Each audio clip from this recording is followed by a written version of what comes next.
Hi, and welcome to Toni Time. To my left is Elsa, and Elsa's been on our show before, but today we have brought Philip, the snake. So Elsa, tell us about Philip. So Philip is he's an albino western hognose snake, and I remember last time I was here I said I wanted a ball python. Yes, you did. I ended up getting this guy from this little store down in Sanford.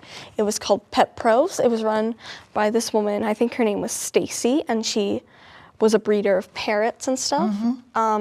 She knew a lot about birds. She did not know a lot about snakes, so he was kind of a rescue. Oh. And they were about to close 2 weeks after we got him.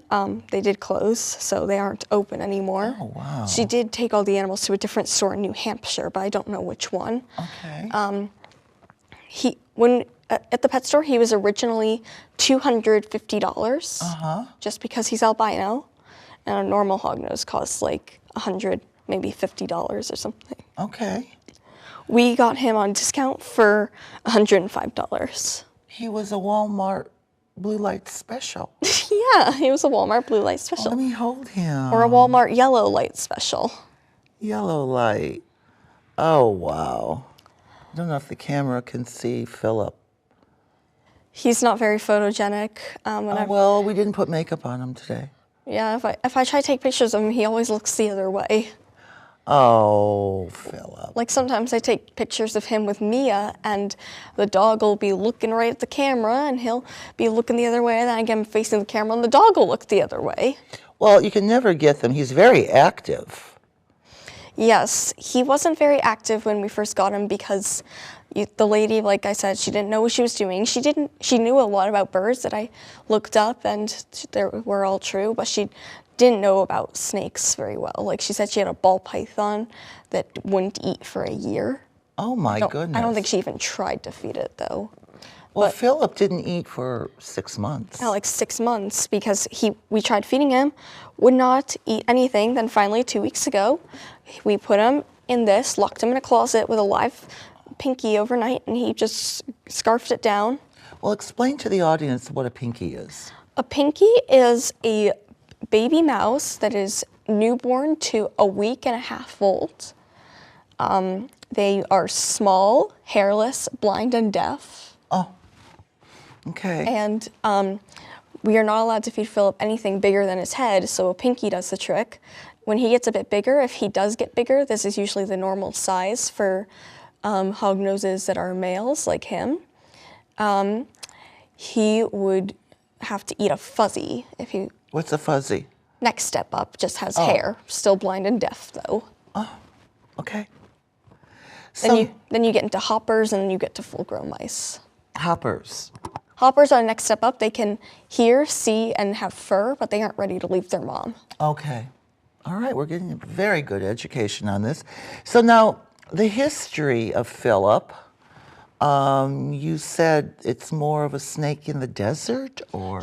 Western hognoses are from the western states like Montana, Illinois, Indiana, Iowa. They live in a desert climate. I'm just going to put them down here. Okay. So in this desert climate, there are like no trees and stuff. I mean, there are cactuses. You're not going off the table, buddy. Yeah. He loves digging. There isn't a lot of water out there, so he's rarely around his water dish. We do keep the water dish in there, but he doesn't really drink or go and bathe in it. He hates water. One time I gave him a bath, and he was so mad at me. He was like, "Mom, I must be the only snake in the world who gets a bath with a Q-tip." With a Q-tip. He had a little brown spot on his head, and I had to scrub it off. Well, what was it? It was dirt that came like embedded in his scales. Oh, okay. You know, So then they like the heat, right? Yes, we keep it like 90 to 95 degrees in his tank, and we have a UVB bulb. It's a lot harder than taking care of a cat or dog, but studies show that in the first year of having a cat or dog, you spend like $1,000. But within the first year of having one of these guys, you spend like $200, $300. So significantly cheaper. Yeah. And it's a lot less time consuming. It's just, there's a lot more things to deal with. Like you don't walk them. No. But you do have to feed these guys once a week, at least. Okay. Sometimes twice a week if they're little babies. All right. So how old would you say Philip is? I say he was just under a year when I got him, so he's a year old now, which means he's now sexually mature and can mate and have his own offspring, which my friend Annabelle is trying to get a female who maybe is heterozygous for the albino trait, so we can produce more albino babies. Oh, that would be great. Now, I'm sure there's a lot of people out there in the audience who love snakes. What's your information about adoption? The adoption, a lot of snakes you get from the pet store because there are not a lot of adoption agencies that will take snakes. Like the Animal Welfare Society in Kennebunk, they are one of the few in the state who will take snakes. I think they're like the only one or something. They have 2 ball pythons right now.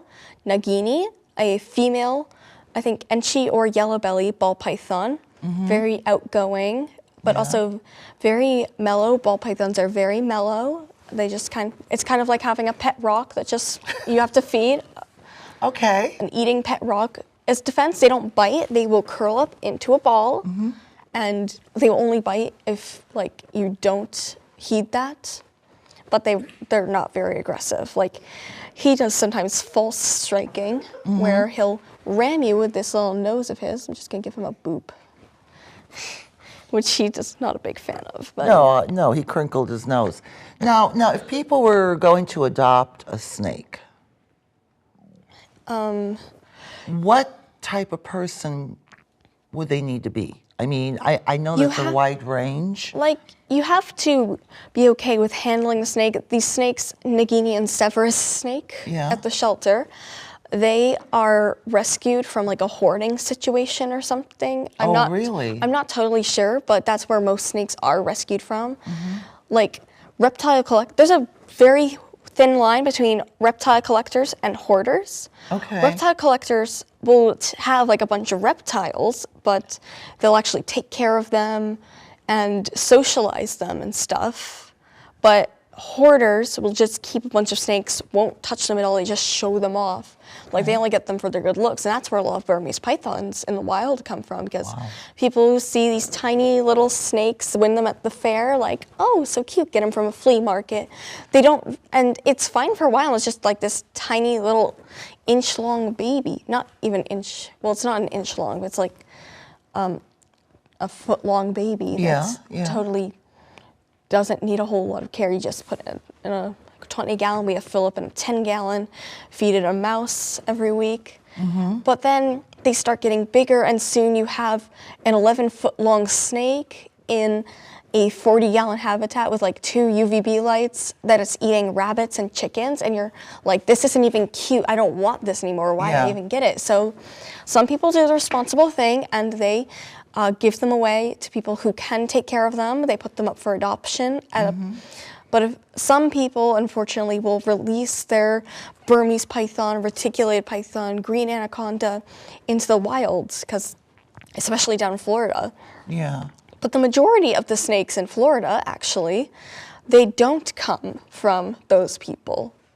They actually come, like, I'm not saying all snakes in Florida don't come from those people, because I'm sure they do, some of them. But most of them, actually, it's Hurricane Katrina's fault.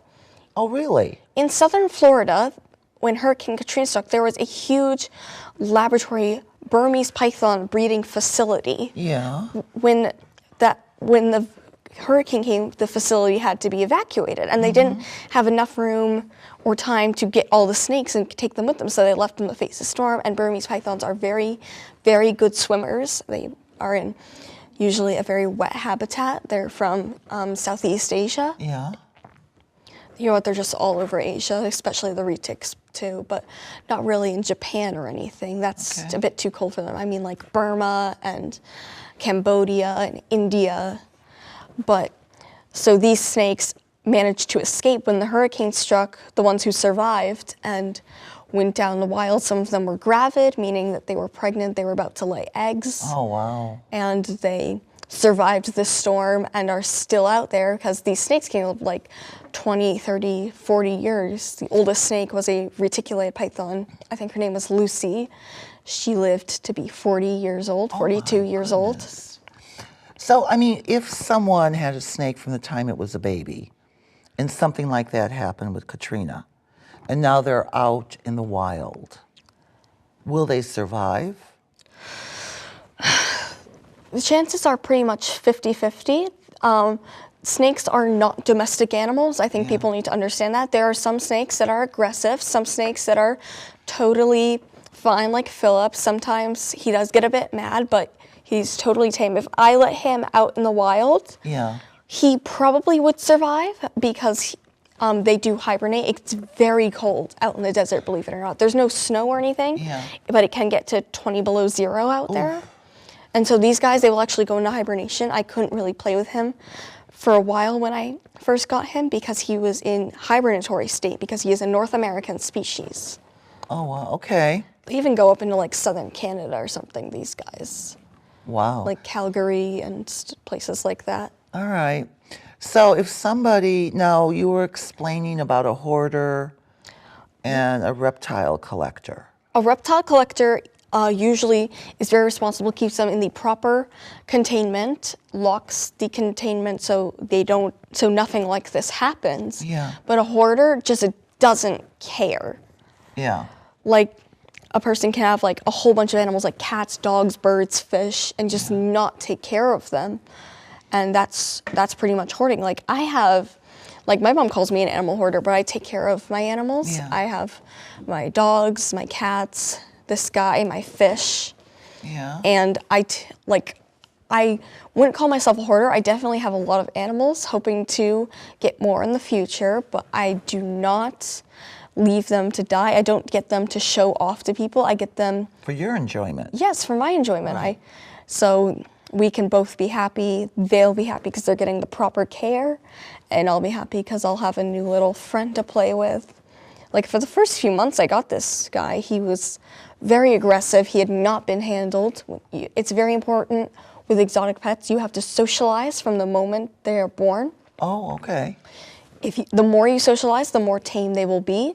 But the more you socialize, if they do get out, there's a lesser chance of them surviving, because but if the ones who are tame who do survive, they will get rid of all their domesticated instincts and resort to primal instincts. Like, if I let him out and then came back and he was there, he would not remember me. He would be a totally wild snake. So now, with a snake, they pick up on your scent, your vibration? Vibration. The snakes, you can notice right here, there is no ears.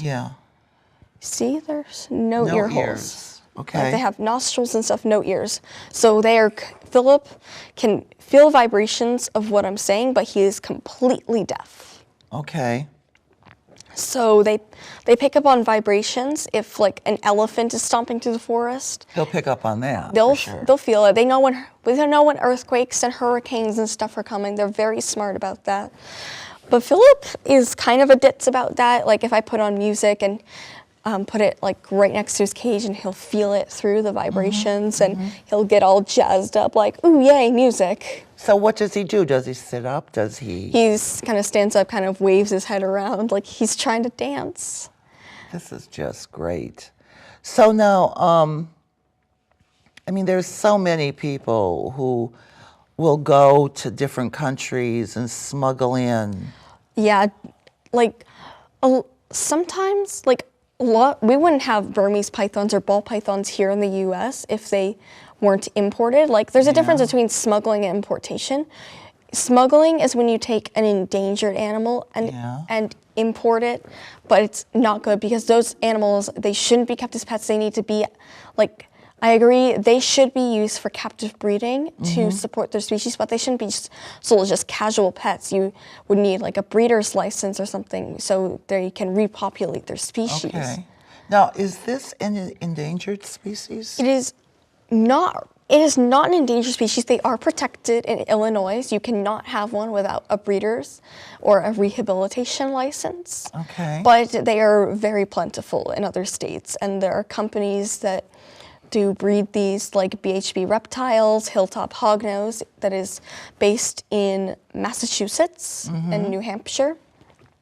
They don't really have they have a Facebook. They don't have a website, though. Okay. The lady who sold Philip to me said that she didn't know where he was bred. He could have been bred like in Alaska or something. Oh, really? But she got him from a reptile broker. And a reptile broker is somebody who will go out and buy reptiles and then sell them to places who will get a good home for them. Okay. So we don't know who this reptile broker is. We don't know who bred him, who his parents are. We don't have any lineage on him, which it makes it a little risky to breed him to another female because we don't know if they're like secretly long lost cousins or something. Oh, yeah.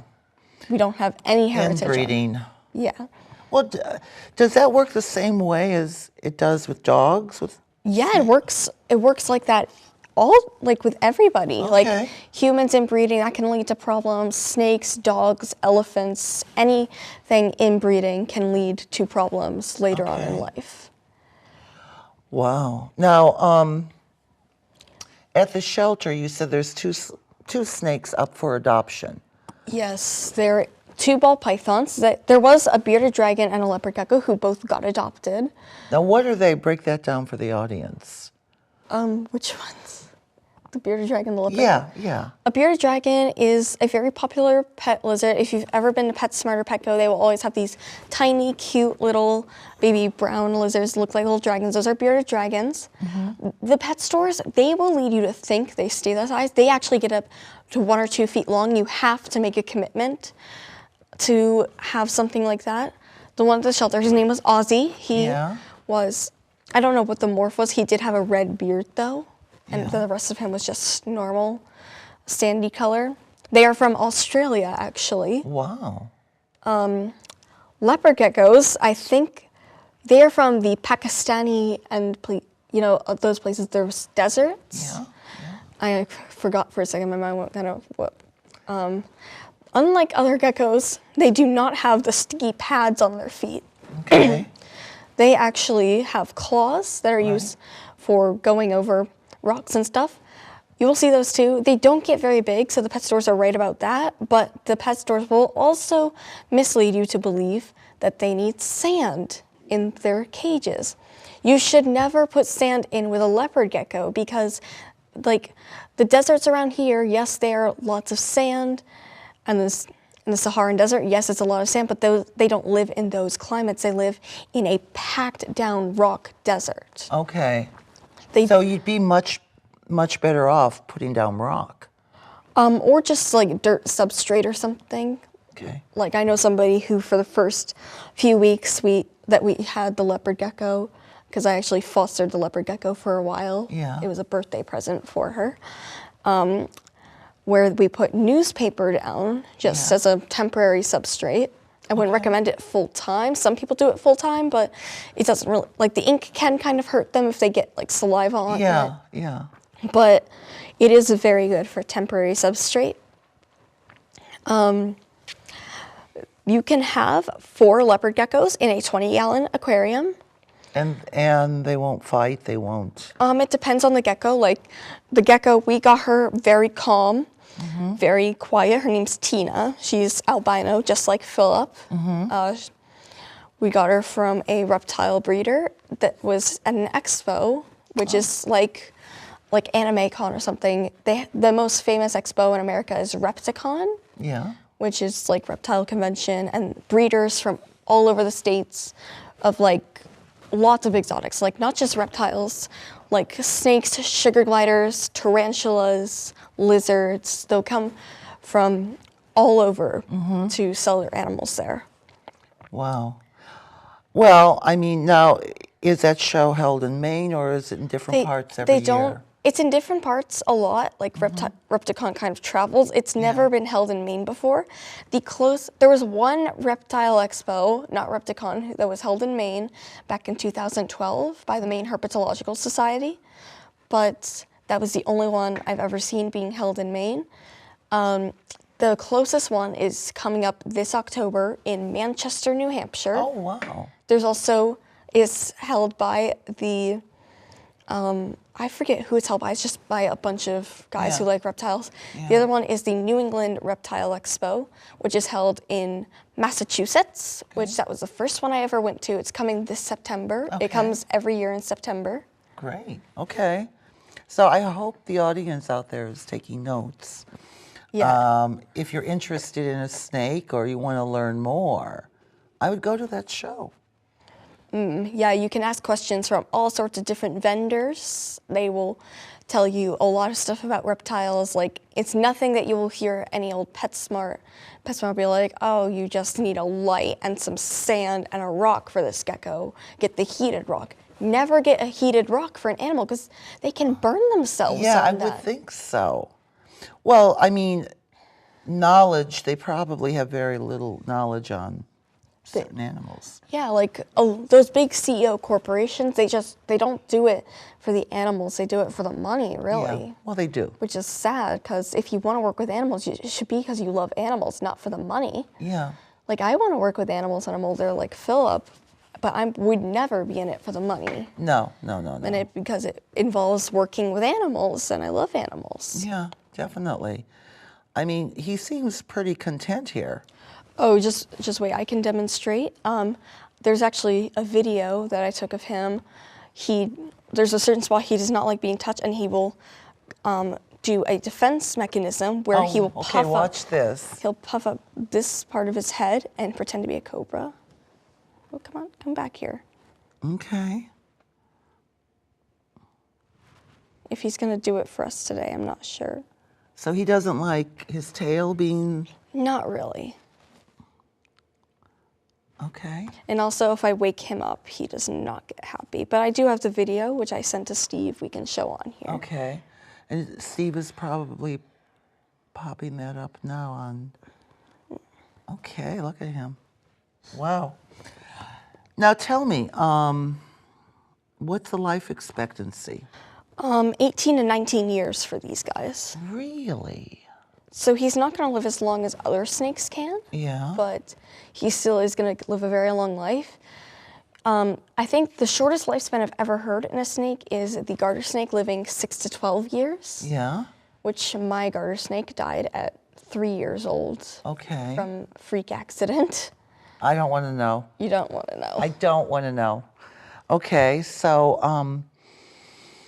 I mean, your knowledge on this is just amazing. Yes, a lot of people, they see snakes. Like, in Texas, there's a huge problem with turtles being sold on the side of the road. Like, baby turtles just taken out of the wild, being sold in tiny little aquariums on the side of the road for like $5, and people don't know what they're getting into. And until they find out the hard way, where it's like, oh, you need a 40-gallon aquarium and a filtration system and a basking spot. You don't just keep them in this tiny little plastic container meant for, like, traveling for their whole life. And if you keep them in water without a basking spot, they will get shell rot. Their shell will start to rot. Oh, I didn't know that.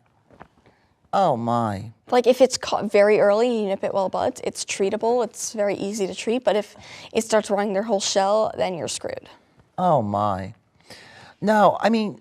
You said before you even bought Philip, you researched for like 3 months. Yes, after I learned about... Because you must have looked at a lot of snakes. Yes, I did look at a lot of snakes to try to find the right one for me. I wanted a ball python. My uncle, who is a herpetologist, recommended a hognose snake. And I was like, you mean from the snake that went to school? It's a book written in the 50s or 60s that my dad used to read to me when I was a little kid about this boy named Hank who finds an eastern hognose, which is this guy's eastern cousins, and names him Puffy and keeps him as a pet.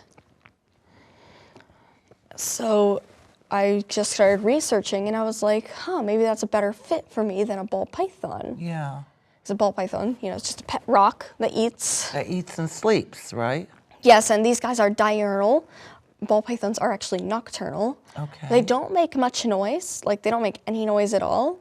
If you hear them making noise when they're not hissing at you, that means something is terribly wrong. Like, they could have upper respiratory infection. Oh my, I would never think of that. Okay.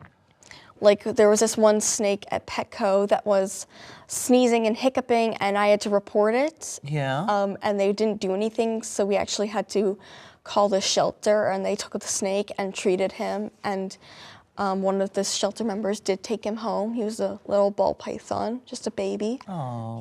He's happily living in New Hampshire right now. Oh, good. So he's living a very happy life. There could be some medical stuff later on, but for now, he is a very happy snake. Wow. Now, when you were looking at all the snakes, what was your other choice? I was thinking ball python, corn snake, king snake. Probably one of my other choices was the Trans-Pecos rat snake. It is this I showed you in the car on our way here, actually. Not here. No, it was at work. Yeah, yeah. It's like this beautiful golden black colored snake with these big blue silver eyes. I remember that. Like they stare into your soul. Yeah. Okay, Philip, I think it's time to go back. Yeah, I think Philip has had enough. Like, get me out of here, Ma. I've been crawling all over. Now I'm in something I'm familiar with. Yes, there's old substrate from his cage, so he'll be okay. So explain more about the snakes you did research and that were possibly a second choice. I did research some about corn snakes. I didn't really have to research a lot because they're pretty basic.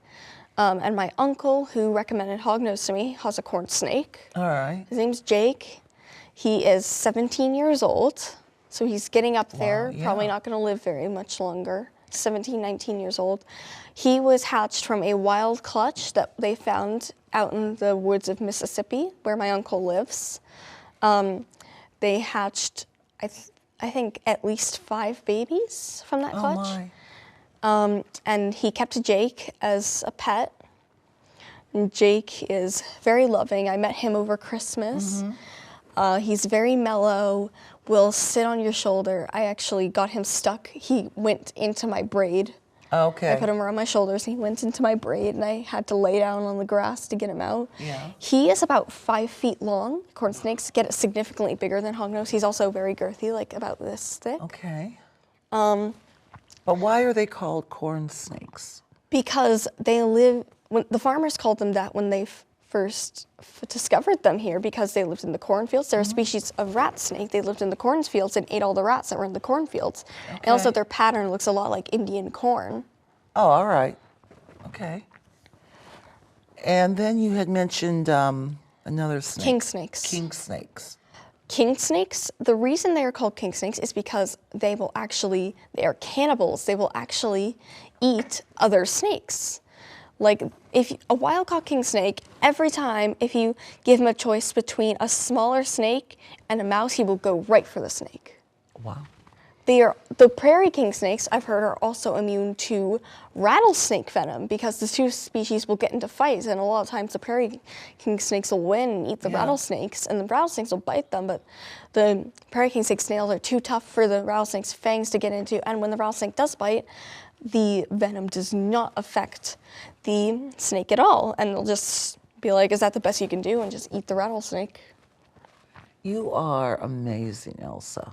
You really are. I mean, this is not the only thing Elsa knows about. I mean, she can talk to you about dogs and cats and everything, but this show in particular... It's about reptiles and amphibians. It's about exotic pets. Exotic pets. Because a lot of people, like, they don't want to go be like the Joneses who have their cat and their dog and their chickens. No, they want something special. They want, like, give them a Burmese python, give them a peacock, give them a freaking elephant for all I care. Yeah. the problem is they see these animals and think that's the animal for me, but they don't do they don't do a lot of research on it.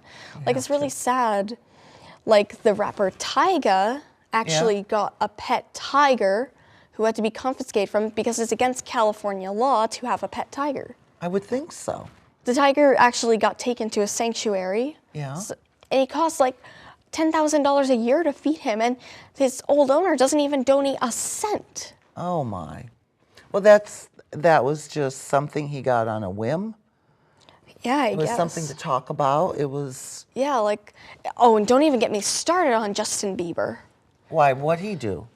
So he I gotta hear this. The worst thing I think he pretty much ever did is he got a baby Sunglow Motley red-tailed boa constrictor. Yeah. Sunglow Motley is just a morph of the red-tailed boa constrictor. You know, like Phillips albino. There's a morph of hognose called anaconda. He got this little baby boa, just to show off at a music festival or a show, and then gave it away. Oh. He also had a capuchin monkey who was confiscated when he tried to enter Canada or something. Oh, that's so. And he had a winter white dwarf hamster, which they're very, very sweet little hamsters. Yeah. I would love to own one or two someday because they can live in packs. Yeah. They can live in little colonies. But he got one and then gave it to a fan, and like he got it just for show off, just so he could encourage his fans to get little hamsters. He is the worst exotic pet owner, like, ever. Well, no, he's just showing it off for his shows. Yeah, and that's like a really bad exotic pet ownership. To be able to own an exotic pet, you have to work hard, do research, build an enclosure. If it's like a domestic fox or something, they have those. They have domestic foxes, which I would love to have someday. But I am waiting. I'm lying in wait, doing my research, getting the supplies to build an enclosure for said foxes. Yeah. Which is a smart way to go about it. Yeah. Because you want them safe, you want them happy. Like, a lot of people just impulse buy stuff like that, and then that's how they end up at shelters. Yes, and the problem is a lot of shelters don't have the resources, so they can't take in those animals. Right, exactly. Like, the Animal Welfare Society, before I got them to do it, I think, they did not take in reptiles. Like, I called somebody about a reptile thing. There's like a bunch of reptiles that were needing homes. They were on Craigslist, and that's like, if you put a kitten on Craigslist, like free kitten to good home, a lot of people, they will just get it so they can feed it to their snake. Yeah. Like, you shouldn't do that. No. Like, I agree, you need to feed your snake, but you should feed your snake proper things like frozen rabbits or rotisserie chickens or mice. You shouldn't feed them kittens or puppies. No, it's not good. No, I mean, I think with us having a show about reptiles and learning to understand them. Now, if somebody in the audience wants to go to the shelter, what kind of check do they have, a credential check, in order for them to be able to adopt?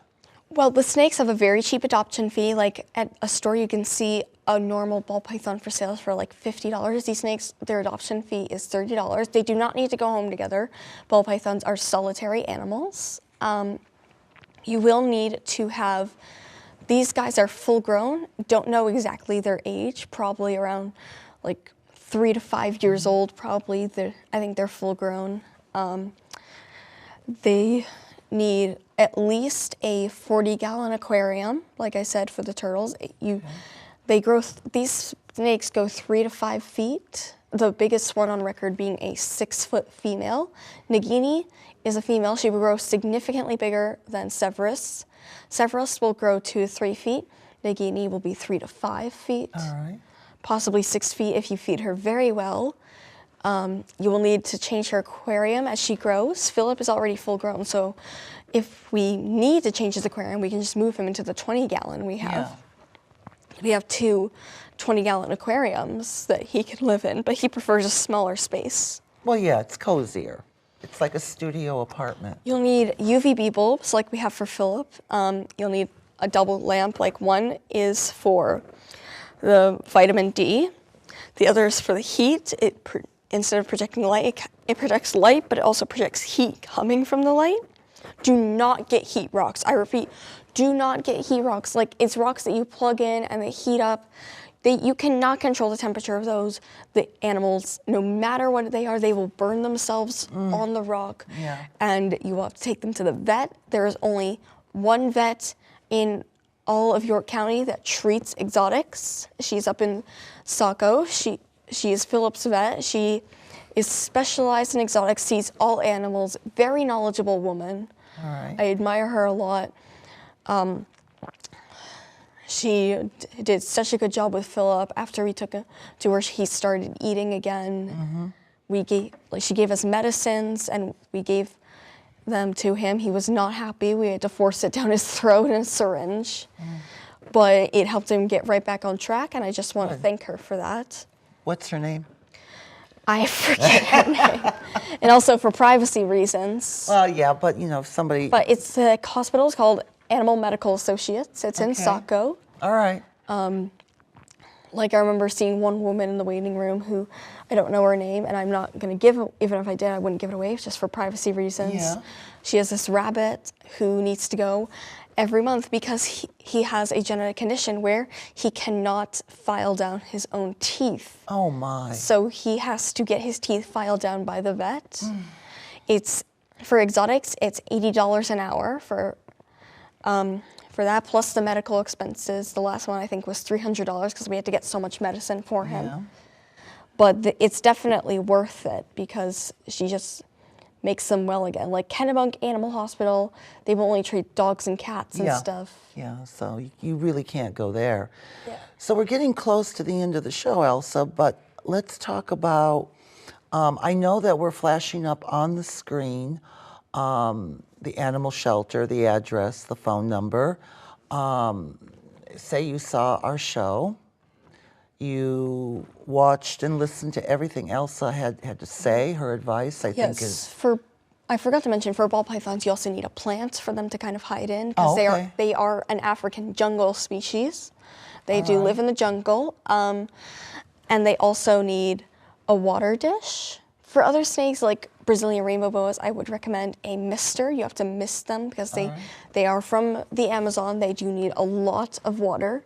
These guys, not so much, but you do need... Every snake needs a water dish. Every animal needs to have a water dish, unless they're like a fish or something, because then they just live in the water. Yeah, absolutely. But for every animal, always keep water near them, because otherwise they will get dehydrated and they can die from dehydration, just like humans can. Sure. So I think everything we've learned today, Elsa's very knowledgeable, and she's amazing. I'm in awe of her. But I really have to say, think about it before you adopt an exotic animal. Or buy one. Or buy one. Some breeders, they will scam you. Like, I've seen at flea markets, sugar glider breeders. Sugar gliders are this flying Australian possum. They will tell you, oh, it needs to be kept in a hamster cage. No, do not keep it in a hamster cage. They are flyers. They need, like, a giant ferret or a bird cage to be in. Like, not one of those old-fashioned Victorian canary cages, like a giant macaw cage they need to be in. And they'll tell you, oh, you need to only have one. They're solitary animals. No, they are pack animals. They are group animals. If you only have one, they will get depressed and they will kill themselves. They will die from depression. No, I mean, this is very good information.